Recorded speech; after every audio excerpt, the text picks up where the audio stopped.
waiting for the 89 bus to take us to the Winter Fantasy at the Sawdust Festival. And this has been something they've been doing for many years, and it's only on the weekends, so we want to take advantage, and it's a beautiful day. And guess what? You can take the bus for $1.50 round trip, and you don't have to worry about parking, and you can be relaxed, and you can come back, and there's a great schedule.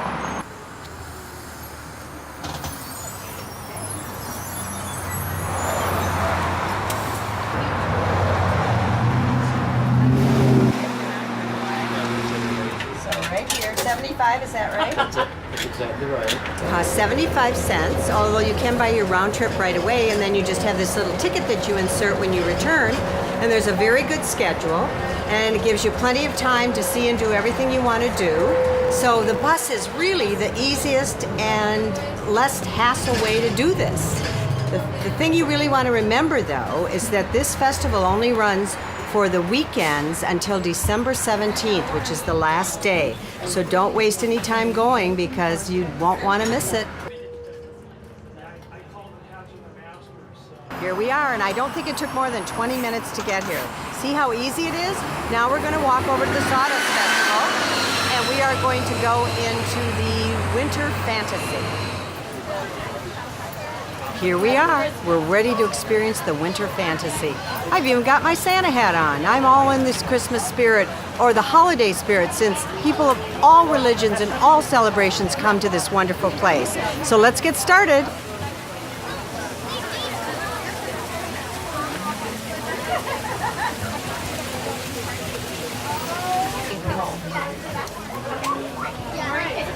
Well, I've never been to the Winter Fantasy, so I'm very excited.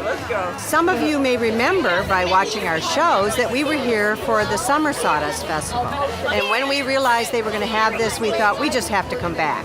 So we're going to get started now and have a great adventure talking to some of the artists and finding out all about this Winter Fantasy. So far, I'm really loving it. I'm looking around, just sort of taking everything in. Here's a beautiful Christmas tree. There's a lot of trees. All the buildings are decorated with these beautiful ornaments and lots of lights. So it's really a magical place, a place where you can really feel the spirit of the holidays. And again, it's for everybody. And there's certainly a lot of families here with little kids. There's big kids and older adults all enjoying it. Here's one of the fun things to do right when you come into the festival is to sit in this great little sleigh and have your picture taken. And there's a lot of people doing that, and they're having a lot of big smiles and having a great time. If you want your picture taken with Santa, you got to stand in line. But we just thought we'd get a little shot of what's going on in there, watching all the people having fun and sitting on Santa's lap, and little babies and big adults and all getting to meet Santa. He looks like a real Santa. Maybe he is. He's a little early, but we don't care. We found the back door to Santa. So here he is. You can see him, and you can see that there are many people in line to visit him. We're back with Muffin. Last summer, Muffin was in the glass-blowing booth, and this time she's in her own booth. Tell us what you have to show us. My favorite thing for this time of the year is a little thing that I call a snow angel, maybe this big. In the summertime, I make my angels clear with a colored heart, and in the winter, they're white, snow white. I remember the little angel you showed us in the summer. Yeah, exactly. Right, and now you make one for the holidays. For the winter, yeah. And I great. spent my 2 hours this morning making them, because I've run out. Wasn't that great? Yeah, so I'll have plenty for next weekend. Oh, good, because you'll have time. You'll have time during the week to make up and do all that stuff. Yes. Good. Yes. So, has it been fun so far? Yeah, actually, we've had record attendance. Frankie up in the office has been working with Facebook, and our first day we were over 5,000 people, which is that beats all first days of summer and all winters of the past. Yeah. So the Facebook thing does work, doesn't it? I asked 9 people that first day, how come you're here? And 8 of them said Facebook. I saw it on Facebook. And I think you might draw from places, like even from LA. I bet you, absolutely. You're drawing people from LA. Yeah. That's great. Yeah, for sure. Well, it really feels great when you're in here. It feels so good. So I hope you have fun, and I hope you sell a lot more of your angels. Thank you. I'm going to hug you. Oh, I'm going to hug you too. How big a piece of wood do you start with or something? This reminds me a little bit of Lloyd's work that we had in the summer when we were at Festival of the Arts, but he did it all in bowls, and this gentleman is doing it in various sizes and shapes, and mostly different shapes of wine glasses. It's wonderful. And I suppose they could be used for all kinds of things. He's got goblets, and he's got wine glasses. So he's got a whole range of possibilities here, and beautifully done, beautiful art. You never know what you're going to find, but if you keep walking around, you're always going to find interesting things. So let's find out from the artist exactly what his art is. We're going to talk to Josh, and we were sort of mesmerized by his artwork, so we thought we better come in and talk to him. So Josh, tell us how you create this and why you decided to create this art. Okay, well this is all my artwork, which is basically acrylic paint and resin, and they're just on canvas, so everything's real lightweight. You see a lot of, I have a lot of surf art and scripture art, so I'm a born-again Christian artist, and I just love the surf, so I love to paint the waves. This is one of my favorite things to paint the waves. So the waves, I pour the acrylic down and I move the paint around with a stick, and all while listening to music. So my company is called Abstract Rhythms, so the rhythms come from the music. But so I just try to have fun. And you do, and the thing that surprised me is that when you said it was on canvas. Yeah, most people think they're really heavy. I know, it has that look of being heavy, but yet it isn't. Right, that's right. That's great. How did you actually get to this concept? Because did you just have trial and error, or what happened? Well, okay, so that's a good question. So I've been doing art my whole life, but about 8 years ago I was working in the concrete industry doing flooring. So I would go to like Wahoo's Fish Tacos. We did the floor Wahoo's, a lot of other different restaurants. So I would work all day, and then I would take home all the extra epoxy and the resin, and then I would come home and apply it to my art, which then just kept evolving and kept changing, and basically I became almost a epoxy a master. I know how to mix everything really well, and which is not easy. We would like to know from Josh a little more about what are the things that you must see when you come here. Certainly his booth, certainly, but I know he's got some others to offer. Yeah, well, the winter show is a special show. I mean, it's a lot different than the summer. So the winter it's all the whole Christmas theme, which is really cool. Santa Claus is here. Excellent for if you have young kids. Bring the kids down, walk around. Good food. There's a bar down there, wine and beer. It's just a real mellow environment, and music too. We and heard some music. Always the music. Yeah. So there's always music here. So there's always something to do. Great. And then do all your Christmas shopping. That's another wonderful part of this, and I noticed that even when we were here in the summer. I mean, you can buy something very expensive and you can buy something very reasonable. So it really is for everybody. So if you watched our show this summer, you know that we talked with Rachel. And she's so busy we can't even talk to her again. But the show is bringing in record numbers, so we really hope that you'll come and see all the beautiful things. She has some great jewelry. So you'll want to visit Rachel, and you'll know her by this fabulous tree that's right in the middle of her booth. This one is right down this path. This booth is fun. This is all beautiful glass-blown ornaments. And you can see them hanging all around her booth. And then she's also talking to the children about going and watching the glassblower do his work, so that they get a feel for what the end result is when they see these beautiful ornaments. Is this place giving you the Christmas spirit? Oh yes, you know, anytime you see a lot of sparkle lights and great and so many lovely gifts that you can buy that you can afford to give people. So that's another great thing. And then if it's handmade, for most people that means a lot more. Dogs are done, but I do. We have just discovered Adriana, and she has this beautiful artwork, and it's Ukrainian eggs. And it's a certain kind of artwork that she does. She's very busy, but we're hoping to talk to her because we'd like to find out more about how she actually does it. And we know she does it freehand, which makes it very, very exciting. Tell us, Adriana, how do you actually accomplish this beautiful artwork? The way that I decorate the eggs is with my tool, I melt beeswax inside the little funnel, and there's a tiny little hole at the bottom there that I draw wax lines onto the egg, and I mask off everything that I want to stay white on the design, to cover it with the wax, and then I dip the egg into a yellow dye bath. Anything that I want to stay yellow, I cover with wax, so like the teardrops and the pine needles, and that protects that yellow color on the egg. Then I dip the egg into an orange dye bath. Anything that was not covered with wax turns orange. When I want to stay orange, I cover with wax. That seals that orange color on the egg and protects it. Dip the egg into a red dye bath. Whatever I want to stay red, I cover with wax, protect that red color. Then I dip the egg into a black dye bath, and then I melt all of the wax off to reveal the designs and colors underneath. Beautiful. And a really quite a long process. Yes. So how long does it take you to create one egg? It depends on the complexity of the design. The majority of my chicken eggs take anywhere from 4 to 8 hours to decorate. That's what I thought. So, like the particular one that I just showed you, that design takes me approximately 2 hours to create. Okay. But it's a beautiful end result. And are you finding that people want to purchase these for gifts this year? Yes, this is a very traditional art form. It's been around for about 4,000 years, so people really do like to have a very traditional design or a traditional type of artwork. And so, and the egg shape just fits nicely on a Christmas tree and also just in everybody's everyday life. And then how do you get what's in the egg out of the egg? The way that I do empty them out, so I drill a little hole at the bottom of the egg, and then I have a syringe that I force air inside that hole, and it pushes everything out the same hole. Wow, that's great. And it's really beautiful. You do Thank great you. work. How long have you been doing it? I started decorating eggs when I was 6 years old. My mother taught me how this is a Ukrainian tradition that has been around for over 4,000 years. So it's been passed down from generation to generation. And both my parents were born in Ukraine. I was born here in the States, but raised in the culture with the language, the foods, and the arts.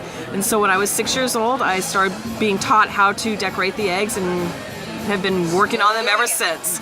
It's great. It's very beautiful. Thank you so much. Thank you. Here's the kids' craft area. This is such a great place for you to bring your grandchildren, and they will have the opportunity to learn how to do it. And there's wonderful volunteers helping them and instructing them and leading the way so that they can actually make something that they're very proud of. We're visiting with students from the Laguna Art and Design College. And one of the gals here is throwing a pot right now, but what they do while they're here is they help the kids to create something and have a lot of fun with it. And besides that, some of them are not even doing the art of the pottery, they are doing other types of art forms, but they are just down here volunteering, and because of their artistic ways, they are able to do this. So we're just watching this pot. It looks like it's getting there. It looks like it's almost there. And she's going to have a neat little pot.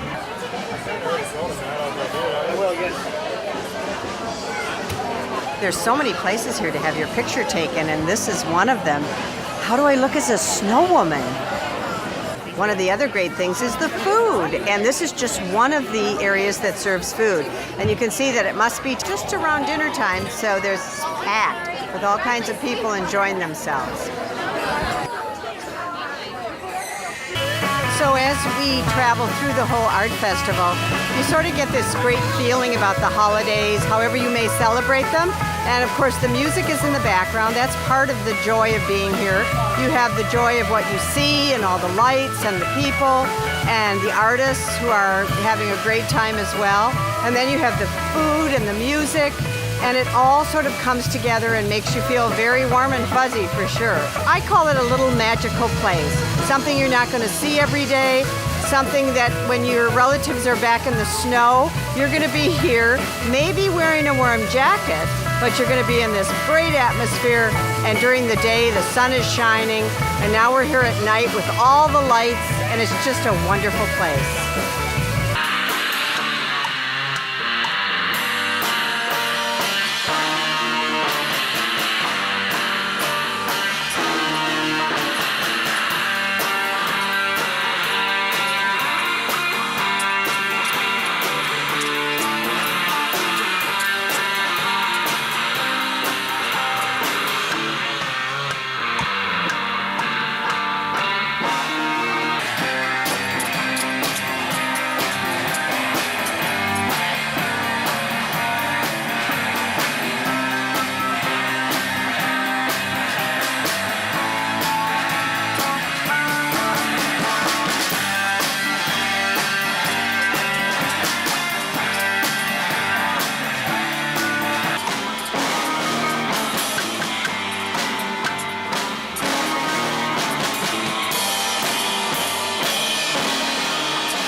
we are talking to Davey, and he's a jewelry artist.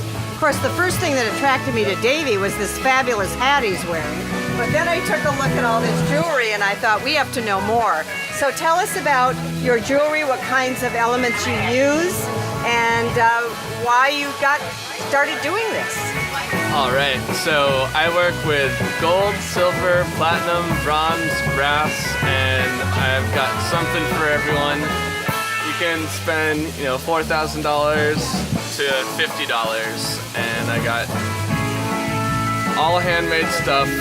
I make it with a torch. Everything's welded. I learned my craft right here at the Sawdust Festival from Earl Reed, who's been here for 53 years. And so I am just blessed to have such an amazing venue where I can hang out with friends, drink beer, and sell jewelry at the same time. So tell me, what is this piece made of? So this is an olive topaz, and I do a 14 karat gold fill on all the gold, so it won't rub off like plating. We guarantee everything for life to look exactly like it does now for as long as you have it. So you're using topaz. Tell me about. Sorry, take So tell me about all the different types of gems that you use. I mean, it looks like you have a whole variety. You're using topaz. What else? Yes, so this is called a Japanese snow agate. That's very interesting. Yeah, moissanite, shadowkite, fire opals, Fire opal. That's turquoise, beautiful. abalone, Druzy, and this is labradorite, which kind of glows. And it's interesting labradorite because I've seen a lot of labradorite, but not this color. Yes. This is really something. That's beautiful. I know where to get the very best labradorite. Where do you get it? Well, Nothing like the Tucson Gem Show is the biggest gem show in the world. Exactly. But there's 50 different gem shows, and each gem show has thousands of exhibitors. So after going there for 7 years straight, I've built relationships and found the people with the very best stones. You know exactly where to go and to get it when you need it. That's great. Because your gems are beautiful. They're really beautiful. And you do a lot of different kinds of things. So for somebody who wants something small, you've got something really small for them. And then you've got some really big pieces, which there's always people who love big pieces. So you do have a great variety. You have a favorite piece in the case? Yeah, I do. I would say that it would be this. It's a multicolored giant natural blue topaz. Oh, is that beautiful? The heart of the ocean, just like the Titanic movie. Are you gonna feel a little sad when somebody buys it? Yeah, very sad. Now that's interesting because is it the same shape as the one that was in the movie? Hers was, I believe, a heart shape, and that's round, so it's slightly really, different. it's But really dynamite. How much is that piece? $4,500. Hey, Is that a good price? Yeah, killer deal. I think for what it is and the beauty of it, you bet. Because artists should never feel ashamed of what they charge because they put so much work and love into what they do. Yes, and I tell people that my prices are about a third of what you'd pay in retail because two of the biggest price inflating factors are rent and then they buy and sell. And here, I don't have any rent and you're buying directly from the manufacturer. So we get to cut out the middleman, give you the biggest, best rocks at the best price possible. Of course, Davey's a very nice looking man, and of course he's totally enhanced by that fabulous hat that he's wearing. But I guess he would be typical of some of the beautiful people that are here, and there are many of them. And these artists are not only creative, but they're really interesting and beautiful people because you can get to know them quite well in a short period of time because they're also open. So it makes it much more exciting. And you should, even if you're not buying something, you should take the time to talk to the artists and ask about how they do their art. And it's something that you'll experience that will help educate you, and it'll make the whole festival more interesting. You're kind of a legacy guy. You got trained by somebody that's been here for 53 years. You sort of grew up in this place at some level, right? That's right. What was that like? It was the best education I could ask for. I also went to college and got a degree in studio art with an emphasis in jewelry. But there's nothing like an apprenticeship, because in college you get taught one thing and wait in line with a bunch of people, and here it's just nonstop hands-on. Every day you learn and improve. So I couldn't ask for a better education, and a fun one with this great entertaining. And you get to hang out with all the artists. I'm sure you guys go out and have food and beverages. What's it been like to be a part of this community? It's been a nonstop fun ride, and I would not trade it for anything else in the world. What's the best thing that's ever happened to you being a part of this show? Do you have a best thing? I'd say the best thing is just being part of this big family, and you feel like you're just coming out and hanging out with your friends every day, and it doesn't feel like work. One of the reasons that I was attracted to Davey's booth was this funny hat he was wearing. And you know, when you see someone wear a hat like that, and among all that beautiful jewelry that he's making, he just somehow got the feeling he's got a little adventure in him. And as we talked to him, we found out he definitely does. We're back and we're looking at Greg Thorne. And he's been here since the beginning. And we spent quite a bit of time talking to him this summer, and he makes all this beautiful turquoise jewelry. And he has a special source to continue to get the good turquoise, because it's not that easy to get anymore. And right now he's talking to some customers, and he's a very interesting man with a great history. So we just thought we'd take a look at him one more time. Here we are with Sherry Cohn and her beautiful handcrafted jewelry.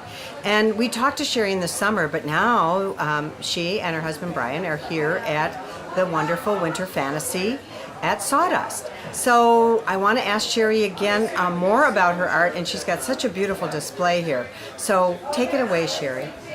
Well, many people often ask me about who wears these pieces, because they're so large and they're so bold and they're so dramatic. And what I like to say is, at some point in our lives, we don't want to be invisible anymore. We want to embrace ourselves. We want to embrace our inner strength. We want to embrace our sense of drama. And so women who are self-confident, women who are not worried about what does the world think, what's trendy, what's popular, what's the weather lady wearing, those are the people who come and they love my jewelry. People who've had enough time in their life to experience the freedom to wear what gives them joy. And that's what I try and do. I try and build jewelry that is both dramatic, stunning. People, strangers will walk up to you, they'll want to know, where did you get it? They're so unusual, they're so different. I use non-traditional stones. I don't use precious diamonds and things like that. And so I have here, this is amethyst, and this stone is called aqua aura. This is amber. This is a 250 million year old fossil. Now let me show you another version of that. This is a larger one. This is a fossil where the minerals that live in the earth are the same minerals that cause iron pyrite. So they eat out the center of the ammonite, the fossil, and then they pyritize it. So the center is, nothing's been done to it. That's nature.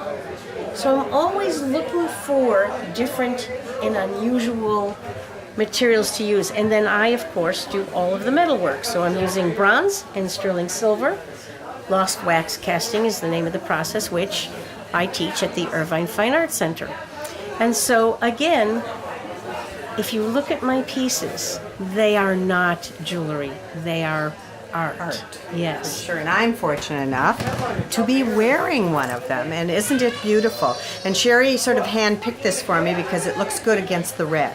So it's really another dynamite piece, and it would be fun to wear. And I think sometimes we just have to be a little bolder than we think we can be. We're here to support the artists, but it's especially nice for us to support local artists, and Sherry and Brian live in Laguna Woods, and to see them when you come down here, you want to take the paved walkway, and when you go towards the glass blowing booth, they're going to be just a little bit down the hill on the right. So come and see them, and their booth number is 426. We're talking with Marita, who was born in Russia, and who has a wonderful piece of artwork here for you to, well, many pieces of artwork for you to take a good look at and possibly put one on your head, because she has this wonderful saying that says, if nothing goes right, buy a crown. So, Marita, tell us about your crowns and how you got started making them.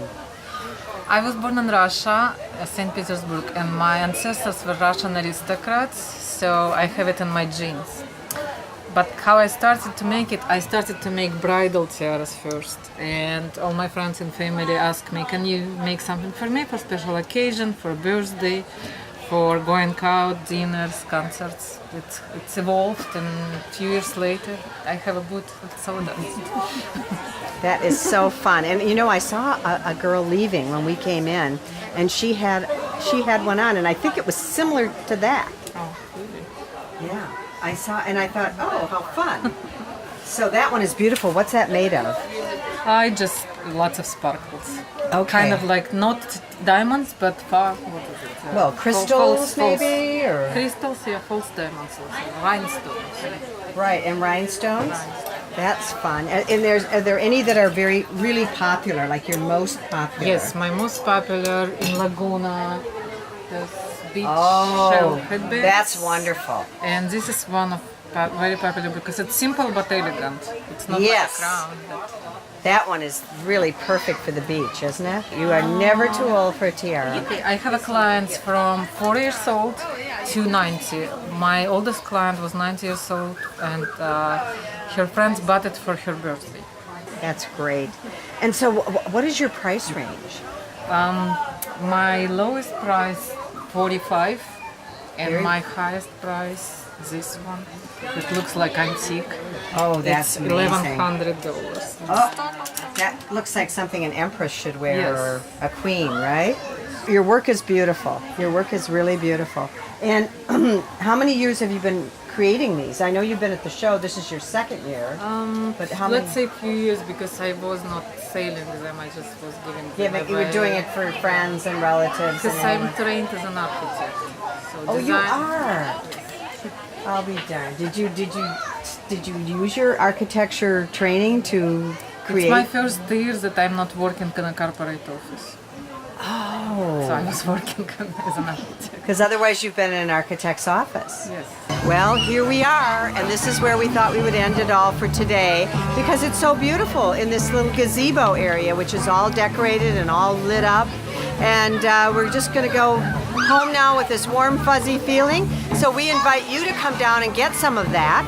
And we've seen so many lovely things, and I'm sure you'll find gifts. I'm sure you'll find interesting people to talk to, wonderful food to eat, and great music to listen to. Couldn't be better.